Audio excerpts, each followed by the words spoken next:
Redemption, a conversation about how the male figure responds to the precious place upon him by modern-day society. Join us as we discuss how we can positively impact and provide solutions. Good day. Once again, welcome to Redemption. I'm your host, Today, we've got another interesting topic dealing with the issues of men. We are going to be discussing parental alienation syndrome, which is a topic which basically is a silent yet violent topic that alienates a child from their parents and fractures their relationship. So, X, welcome once again, my brother. Yeah, good to see you. How are you doing today? I'm good. How are you, bro? Awesome. Wonderful, man. I love the fact that you hit it on the nail. The fact that it's called alienation. This is what some of the insight we're going to break down today. We're going to look at what it does to children. Also, we're going to look at what it does to the parents and the impact it has on society. As usual, we have Gary here, the Silva from Fathers for Justice South Africa. Welcome, Gary. Thanks very much, X, and thank you, Dumasani. It's great to be here again. Good to serve you again. Yes. Awesome, Gary. Gary, we look at it as, and it's often known as PAS, Parental Alienation Syndrome. Can you give us insight? What is PAS? What is Parental Alienation Syndrome? Parental alienation syndrome is the emotional, psychological, physical, sexual,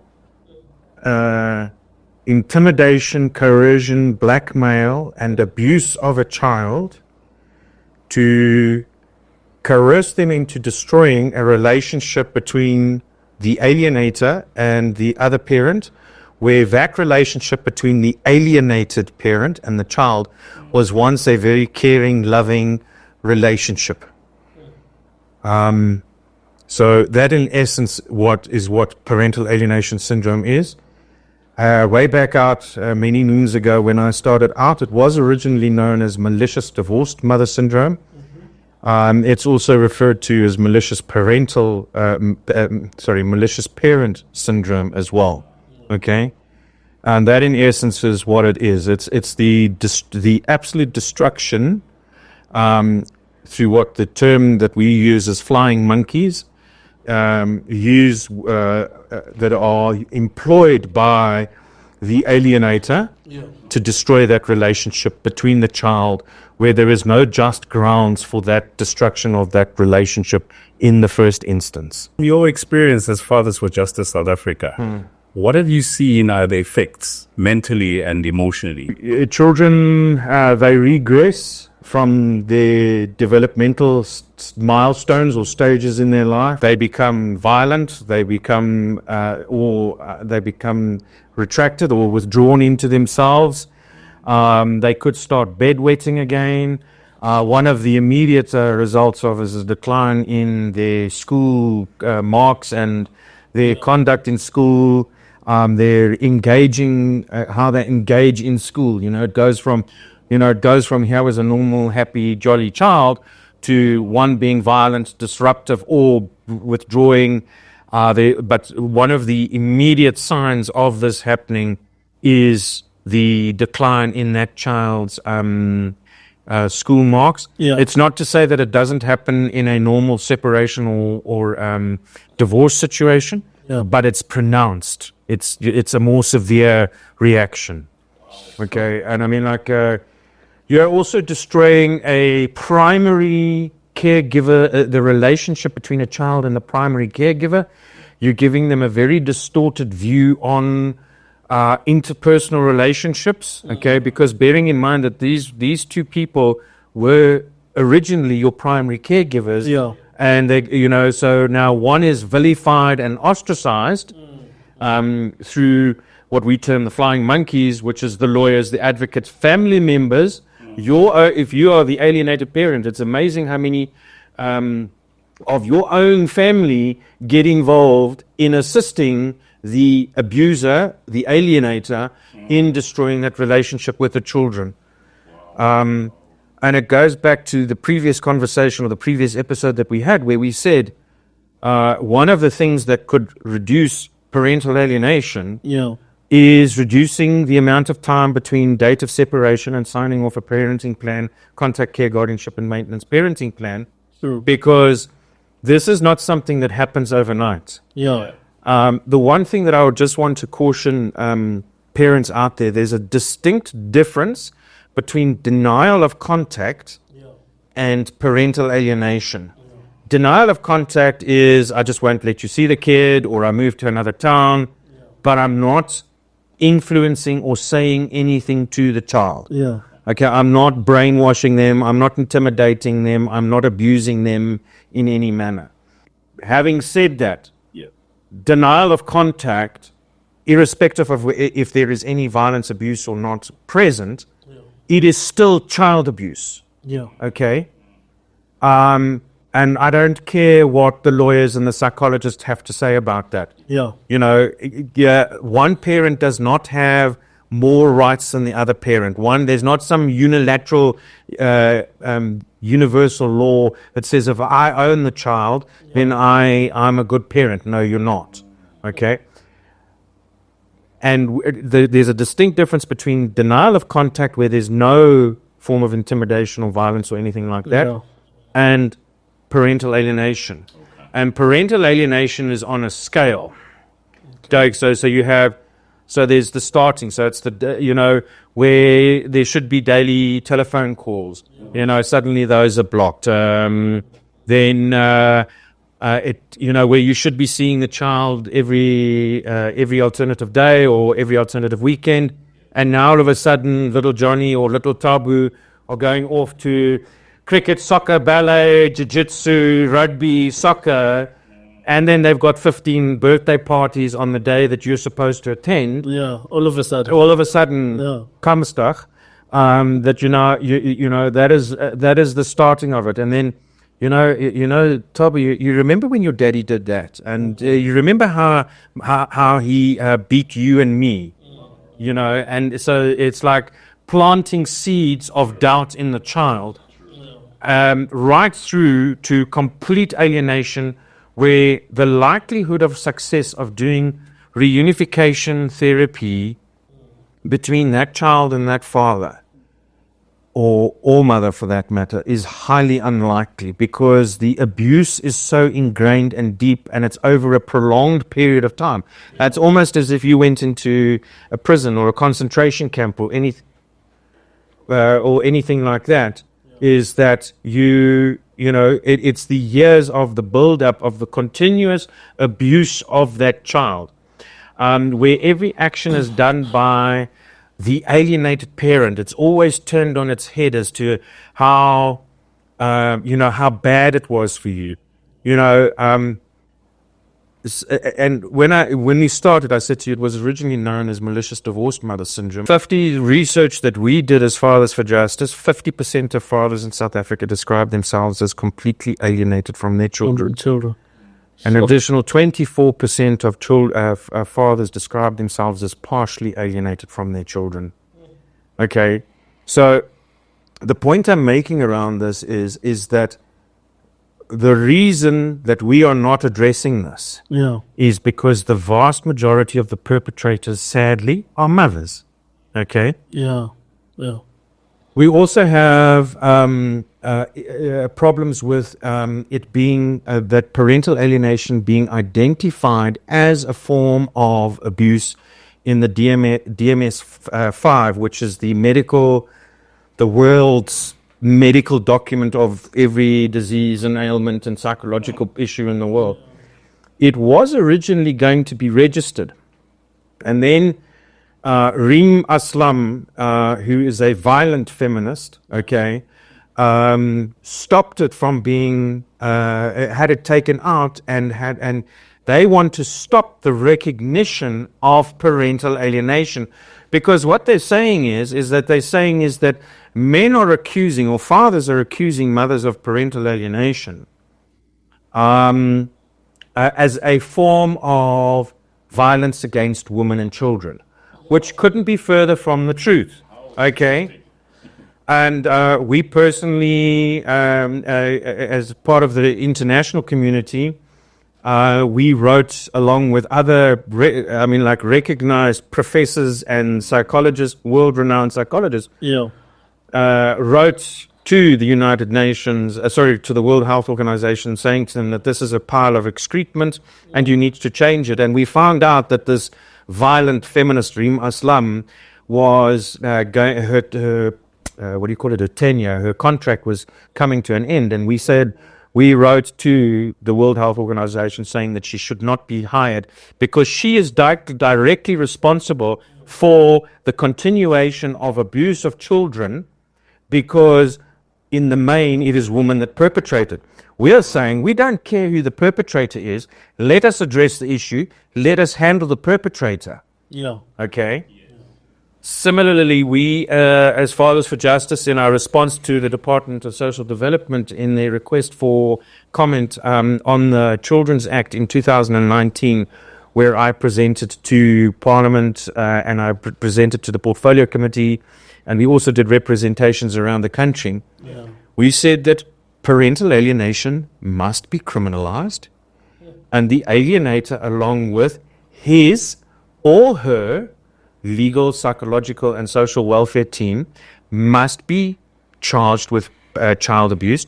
They must be imprisoned, and the professionals, the lawyer, the psychologist, etc., must be dismissed off their various bodies or boards and not allowed to practice that particular profession ever again. Amen. So interesting, Gary. I think I want to come with a different spin to it, but that was a large body of information of what's currently happening. And where we were raised, where I come from, that has been happening as if it's a norm. Yeah. And most people don't take it lightly. We laugh about it when we watch programs like Kumbule Kaya. And, the child or the daughter, son or daughter rather, looking for the father. And eventually when they do find the father and ask the questions as to, why did you leave me? Why did you abandon me? And only to find what you've just mentioned is actually what wasn't playing. So as Fathers for Justice, would you say this is child abuse? It is child abuse. There's no other way to describe it. So, once again, specifically in the black culture, you guys have the issue around paying damages under customary law. Yeah. And correct me if I'm wrong, the way I understand it is until the damages is paid, the child remains with the grandparents. Yeah. That's true. Who's the parent here? Exactly. There we go. So in the previous episode that we did, I said that irrespective of marital, cultural, traditional norms and standards, automatic 50-50 contact. Yeah. If you want to practice your religion or your culture, that is fine. Yeah. Do your stuff, but leave the kids alone. The child has a universal, God-given power to have a relationship with both of its parents. Okay. And we're saying, for me, and one of the things that I've noticed over the years that I've done this stuff, and it's not specific to black culture, it's across the board. The moment somebody starts talking to me about their culture, tradition, or religion, some form of abuse is going on. If you go and have a look at it properly, there's some form of abuse. Okay? And, do you have a cultural responsibility to pay damages? That's fine. Do your thing. But leave the kid out of it. Okay? True. So you are honoring your ancestors or your God or whatever. Yeah. But leave the kid alone. Okay? That's true. And the thing is that what we find is that grandparents are a huge issue, and it's got nothing to do around culture. It's across board. Okay, grandparents play a huge negative role in destroying the relationship between child and invariably the father. Okay. No, so the thing is no, but he's an AH or he's a whatever. That was your daughter's decision. Exactly. Okay. Gary, in my culture, we say in that situation, meaning you cannot involve yourself between the two who made that particular child. or their relationship. Now, I'm interested in what you've just said with regards to the maternal grandparents who become involved in this whole thing. Because 1 minute, for example, you are their shining star because you had a good job, paying job, and you were doing your due diligence. Yeah. All of a sudden, you lose a job, right? And once you lose the job, I want to know, as Fathers for Justice, what would be your official viewpoint against such, when it comes to parental alienation syndrome? Just because I've lost my job does not mean that I've become an inferior father. Okay? Yep. And surely, and this is the thing is that I go back and I look at my upbringing. Surely to goodness, we as a family, if I've lost my job, should we not be rallying around Exactly. that person and saying, you know what, Tabu down the road has got a motor mechanic place down the road, and he needs a guy to handle parts ordering. Okay, while his parts order guy is away for 3 months, go and help him. I know X. We can see if we can get you a job or something like that down the line.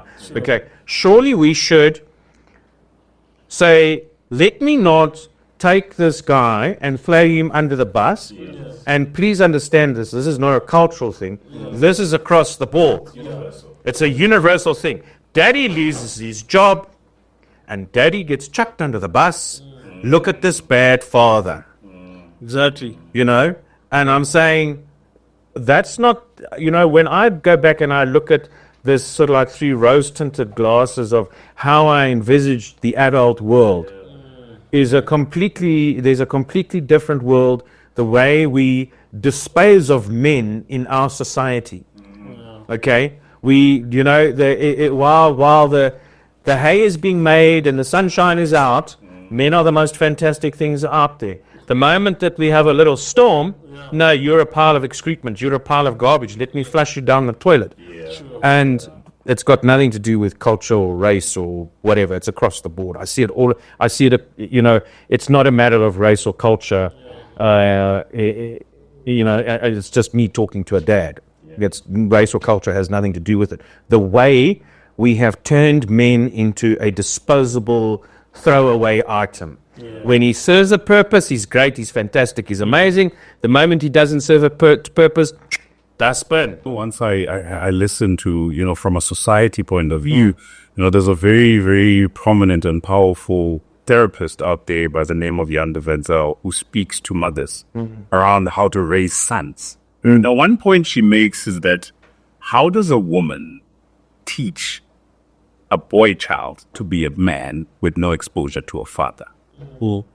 And that goes back to if the mother has now alienated a father and left them out in the cold, where is that son learning how to be strong, how to survive? If a father loses his job and now has to come back and show that he's still present, might not be providing as well as he should be. However, this is where the son learns how to fall and get up again, how to be strong as a male. Because now this leads back to this whole notion that we should be providers, we should be strong. But you cannot be strong if you don't know what failure is. And through alienation, what is the son learning? He's learning that fathers are disposable. Okay. The second, I'd like to put a spin on what you've just said, is that how do I, as a father, know how to raise a daughter? Okay, can I provide and protect and love and care and pick her up and drop her off and go and buy her matric dress and all of that? But guess what? I don't know what it means to be a woman. And similarly, no woman on this planet knows what it means to be a man. Okay, and if you go back and have a look from the European side of things, okay, is sort of like around the 11th or the 12th century with the spread of Catholicism out of Europe, out of Italy. Yeah. They went out and they were now trying to spread their religion, and they came across a huge problem that they couldn't get because they were, across Europe, they were ostensibly pagans, okay? And they came across a huge problem, and what was the problem that they identified? So they identified the hag, okay? So what is a hag? In our parlance, in modern day parlance, she's the witch. But what was the hag? She was responsible for the medical and emotional well-being of the community. What they did was, the thing is that men and women back then, they had to cooperate. Because if they didn't cooperate, nobody would survive. It was that simple. It wasn't a huge discussion. Either we cooperate with one another and we empower one another and we operate. And when we say power, I'm not saying a power over. We operate from my female and my male power to support you. Without mommy, guess what? Daddy's not getting food. But without daddy, mommy doesn't have food to cook. It was symbiotic. And what happened is that the Catholic Church came across and they had a huge problem, because what would happen when daddy had a problem with mommy? He would go and speak to the hag. And she would tell him what to do, and daddy would go and do what he needed to do to fix the problem. Similarly, the same thing with mommy. Okay, so the hag actually had the power within that community. And with the spread of Catholicism, what happened is that they came across this huge stumbling block because they couldn't spread their religion. And they identified the hag as the issue. Okay, and that's where the burning of the witches happened in Europe in the 12th and the 13th century. Okay. But they said, so what they would do is they would get all the girls in the community and say, point out the hag to us. But you also have to denounce 2 others. Why did they say 2 others? Okay, because what happened is that the hag would pass the knowledge on to her daughters. Okay, so she would always pass it on to 2, and if she didn't have 2 daughters, or she had no daughters, it would either be passed on to one of her nieces, or girls chosen within the community. So that's how they eradicated the hag out of the community, so that they could spread Catholicism across the world. And we've spoken extensively these last couple of days over manipulation. And what happened was, in order for women to get a man to work, they started manipulating us. Okay? Because they couldn't come directly and say, I need X.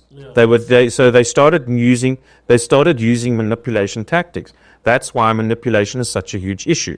Okay, and it doesn't matter who's doing it. Manipulation is wrong. Okay, you're not saying that it's wrong for women and not wrong for men. Manipulation across the board is wrong. So that is where this whole thing of the eradication of fathers started. Along came the Industrial Revolution.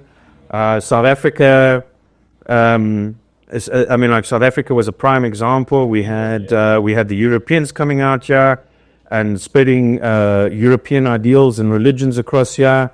And guess what? It was the destruction of the rural life or the agrarian life that the black people lived in South Africa. It was the destruction of that. It was the destruction of the family. It was the destruction of the community.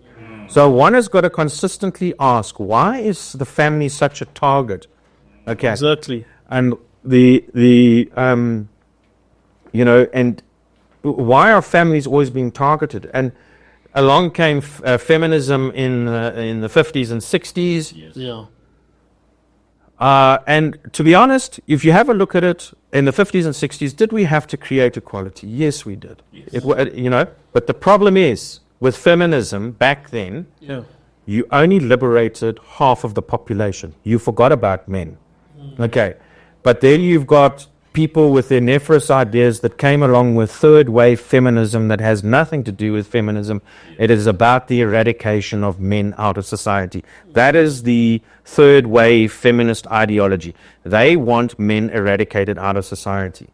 Okay, so how do they do that? They've over-feminized. They've turned the court and the justice system and the psychological field into a gynocentric, misandrist environment, violently feminist, hate men, and then you sit back as a society stunned and amazed. Why do we have all the problems that we have? Exactly. Okay. It's deep. It's deep. And, you know, once you come with it from that level of history, it kind of starts explaining what's even happening today. Now, if you look at I don't want to call it balance of power, but how families are now being structured, it tells you a story to say there is a pushing out, so to speak, past parental alienation syndrome, which mostly hits men, mostly perpetrated by females, by the mothers. So, and once we can get to fix that, we're fixing a lot of issues. Yeah. So once again, it goes back to the whole point of that we need to reduce the amount of time between separation and finalization of a parenting plan. We have to make contact and care automatic and immediate from birth. Yeah. Okay, of the child. Okay, because how many how many children are born where the father is not even present during the birth, the birth, no, not only, but the gestation period and the birth. Okay. You cannot continuously complain about men and you're not addressing the root causes of this. And would you say are the root causes? Because I've heard you mention that word a couple of times, even in the previous conversation, and we don't want to sound like we blaming these women, but just to backtrack a little bit, because you spoke about the coming together of the two families to make this thing work. In our culture, we call it Ubuntu, so that each one teach one and each one carries the load. Yeah. But now you spoke of a root cause, and I'm interested in finding out what is that root cause. Maybe would the legal system have to do anything with it in as far as what we are discussing for the parental alienation syndrome? Okay, so the root cause is that the law, on the face value of the Children's Act, I will say it again. If you read the Children's Act at face value, it's a very good act and there should be no issues. I'll say it again. You're the dad, you're the mom, that's your child. All right, guys, take care of your child. Yes. What do we need to discuss here? There's the law, okay? That's why I said in the previous conversation is that these changes need to be made because you cannot rely on lawyers, advocates, psychologists, social welfare workers, and judges and magistrates to apply the law fairly. Yeah. Okay? So that's why we're saying, and specifically, the thing around perjury. Yes. We are saying that in the instance where a parent has made false allegations against the other, and the lawyer has gone and represented the mother or the father and perjured themselves, we're saying that the parent and the lawyer that perjured themselves go to jail. Why does the Department of Justice, the Minister of Justice, the judges, the magistrates, etc., tolerate making of false allegations? So the root causes is that we have allowed for a narrative to creep through our justice system, okay, with the direct intent to remove fathers out of children's lives. And if you take a look at us, we are, with your newer cases. By a new case, daddy's about to separate or just separated. There's not a lot of legal stuff. There's not a lot of legalese that has crept into this. What is my rights as a dad? Am I entitled to X or Y or G? Sure. Boof, baff, there you go. And we send that. So we can pretty quickly get those guys out of the legal justice system. We can get the family out of the legal justice system within about 6 weeks. Why is it taking lawyers and advocates and psychologists and social welfare workers anything between 5 and 8 years? Yeah. Why? You come to Fathers for Justice for a strategy on how to solve your problem. We work with you. We work a strategy with you to get you. And here's the thing, guys. If you come in as a father and you're violent, abusive, or neglectful, cheers. Goodbye. Have a nice day. We are not assisting you. Yeah. Because, some guys are manipulative. No. They will come to you and cook a story. Yeah. And, and tell you their side or their bit of the story, only to find that they've not been involved in the child's life. And all of a sudden, they just want to come in and then, it must be their way or the highway. So, as you're explaining as Fathers for Justice, you kick them out. with the mothers who are now also instigators for this pair's issue. So I mean, like one of the case, the father was looking at losing his children to Australia. Sure. The moving to Australia had nothing to do with, mommy moving to a better lifestyle, and that is an entirely different discussion on itself about relocation. Okay, I mean, like in the 20 years that I've done this work, I know of one case that there was legitimately, the mother did have better prospects for the child. Which is understandable. If you can provide a better future for your child, do it. Yeah. Okay. Relocation is never about the best interest of the child. It's about destroying, severing, and alienating the child from one of the parents, and in the vast majority of the cases, it's alienating or denying the father the right of contact. It's never in the best interest of the children. In this instance, so what happened was, the eldest daughter was being beaten with a rotan on almost a daily basis. Okay? Sure. Both girls were removed and placed in the father's primary care.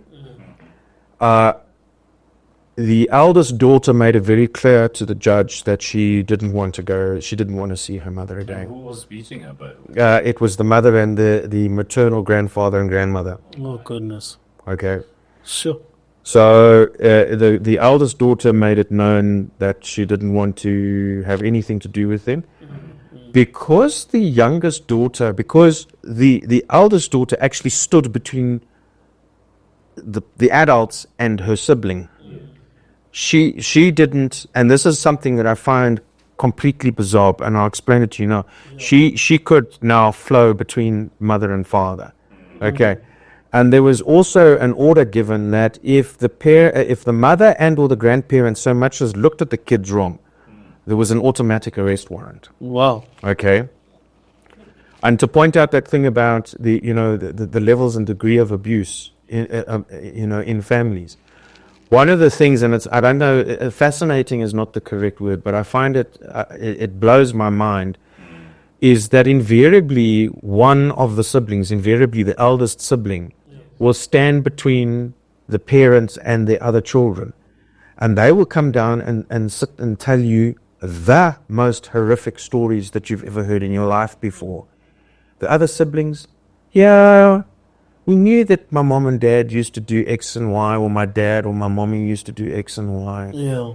But their lived experience is completely different between their view of their parents and, in this instance, the eldest child of their thing. So, and what you find is that the level and degree of trauma that those children go through is that what they've done is that they've blocked out the trauma as a defense mechanism. Yeah.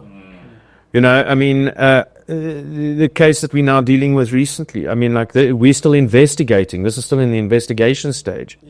This father has been alienated from his children since 2016.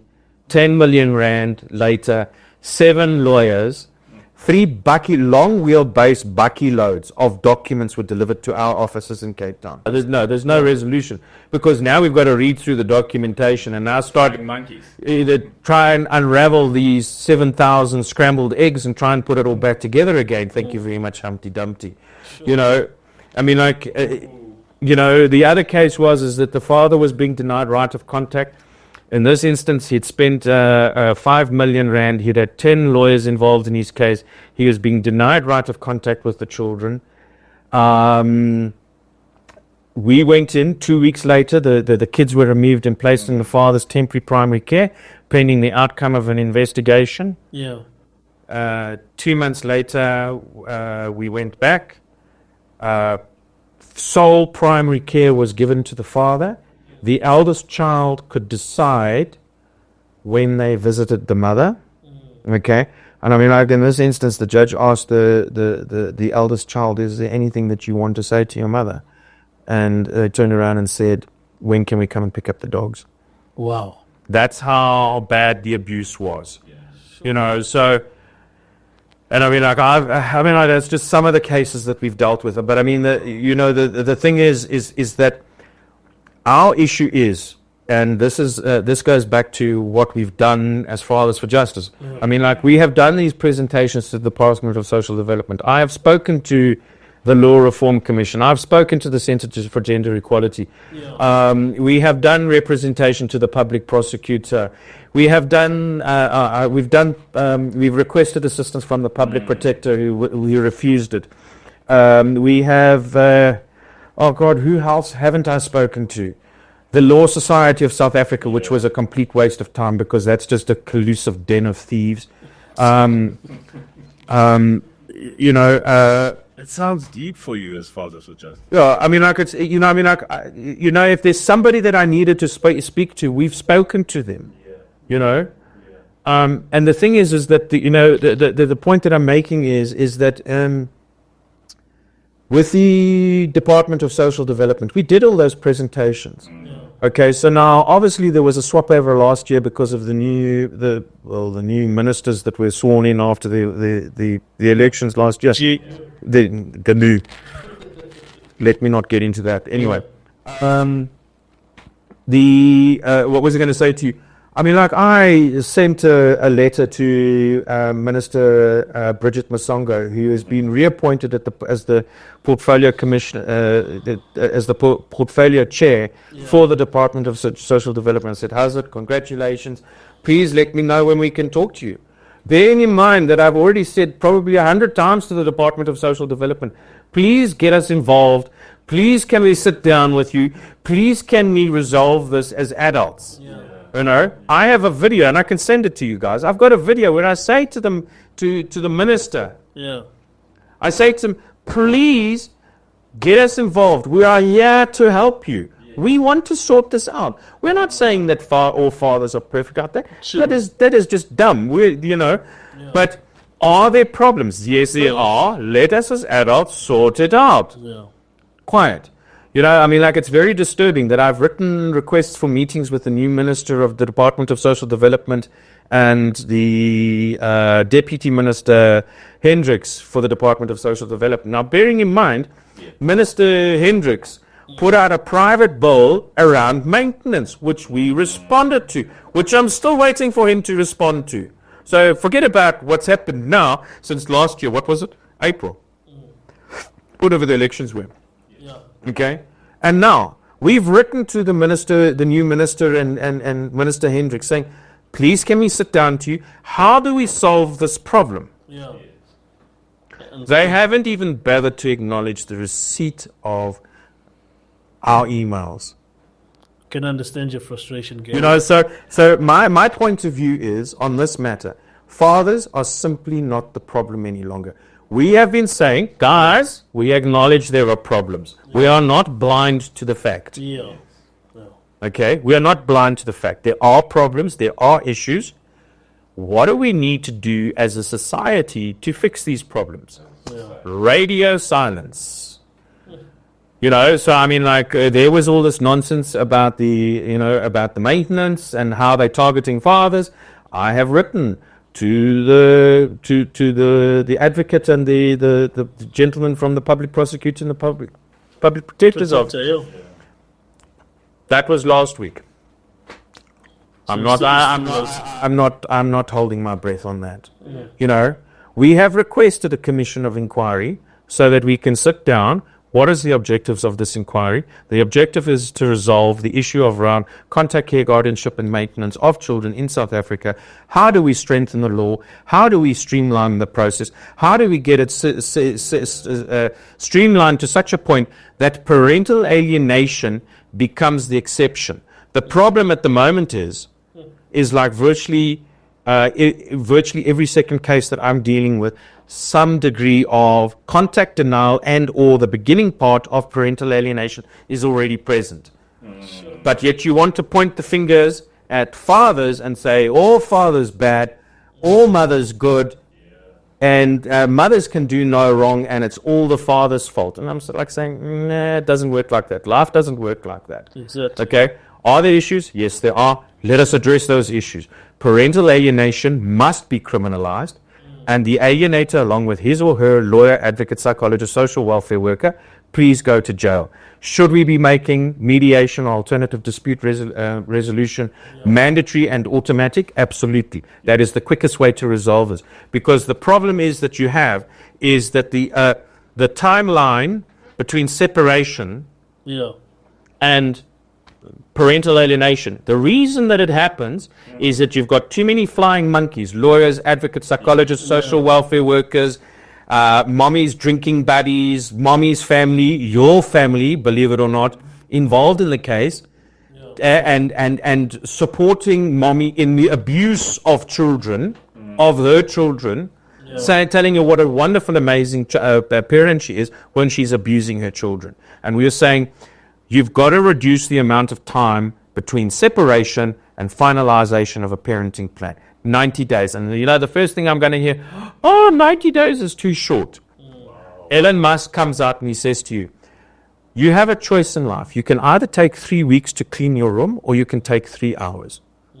It's up to you how quickly you want to do it. Okay. So I believe that given the experience that we have, that we are saying that 90 days is more than fair and equitable and reasonable. Okay, is this relationship going to continue? No, it isn't. Very simply, 50-50 contact care, guardianship and maintenance. That is how we stop parental alienation. I'd like us to take a break. I think after this, we will then continue where we left off. And then, I think from my perspective, I'd like to find out, Gary, it seems like the system is failing men in as far as this thing is taking shape.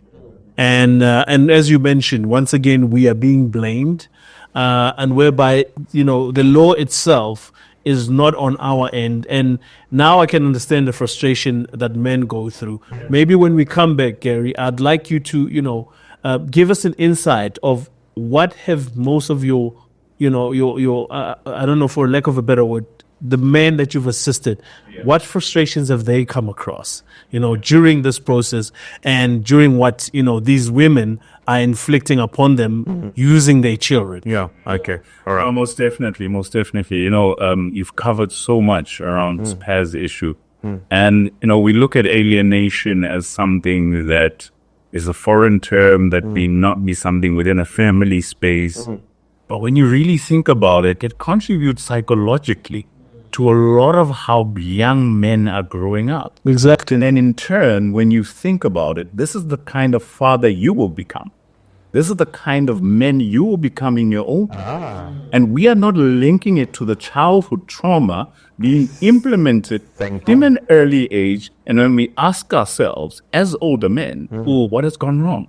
But we're not looking at the root cause that it could have possibly been that alienation process, this syndrome that we're talking about. This is a wealth of knowledge, Gary. Yet again, an amazing episode that has given us great insight, and we will pick it up further next week. Okay. Redemption, a conversation about how the male figure responds to the precious place upon him by modern day society. Join us as we discuss how we can positively impact and provide solutions.